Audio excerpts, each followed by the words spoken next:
A cég 1983-ban alakult, és 88 óta gyárt szerszámbemérő gépeket az ipar számára. A piacon egyedülálló módon az Elbo Controlli használ természetes gránit alapot és oszlopot a gépeiben, ezzel ők kínálják a piacon a legmerevebb, a legtartósabb, legmegbízhatóbb gépeket. A cég termékei 2003 óta találhatóak meg a Hode Industrial Solutions Kft. Kínálatában. A mai napra több mint 140 működő szerszámbemérő gépet tudunk bemutatni az iparban Magyarországon. At EMO 2019, Elbo Controlli Nickel is introducing two new products. One is a physical product, is a new presetter, E346V+.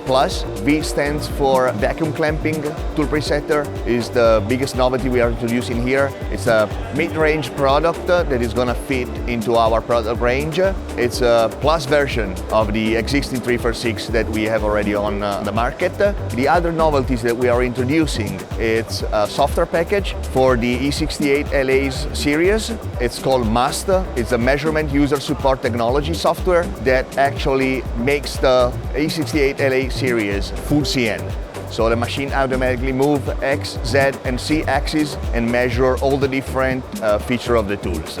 It's a software package that can be added on all the existing E68LA series and have the new function of the automatic measurements for the 3 axes and inspection, tool geometries and tool reports as well for a tool manufacturer basically.